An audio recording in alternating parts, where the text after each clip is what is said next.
Hello, I'm Doris Lee McCoy, and today the story that I will be telling features one of the world's greatest explorers.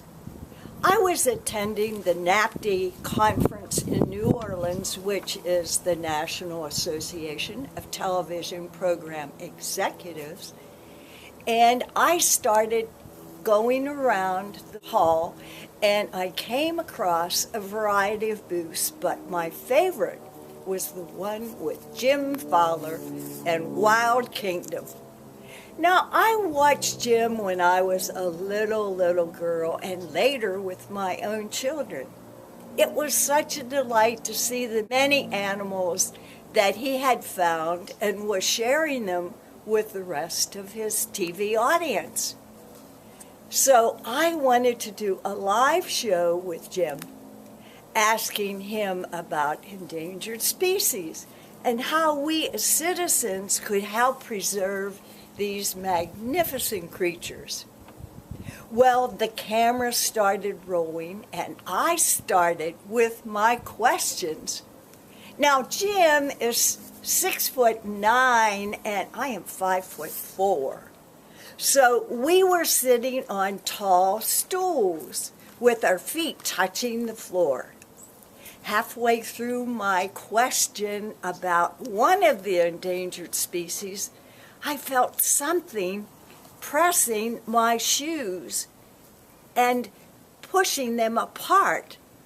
But I tried to be focused on Jim because I had to respond to his answer. But the process of pushing my feet further continued. And I tried to think of all the animals that I had seen in his booth. No, it's not the llama. No, it's not that huge African frog. And not even the bald eagle. And then I asked myself, what could it be? Because the pressure continued. Then I made a grave mistake. I looked down, and to my horror and surprise, coming through my 2 feet was a 12-foot, 150-pound python. My response was immediate. I threw the microphone in the air and screamed, "Help!" Jim likes to play tricks on people, so he was thrilled about my response and laughed very heartily.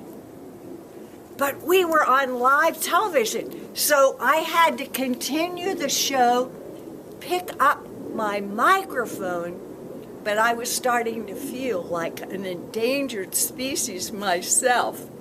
It took 5 minutes until my heart stopped pounding. But after the show, there was a wonderful surprise.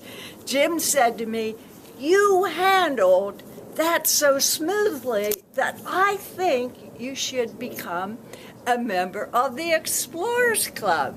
I was thrilled because this is a group of people that are the ultimate explorers around the world. Later, after completing 2 major explorations in the field with my friend Gail in Alaska with killer whales and later with brown bears, we were accepted into that wonderful, daring, and adventuresome group of people. But a warning, when you are around a group of die-hard explorers to remote parts of the world, you may want to be careful of what might happen to you.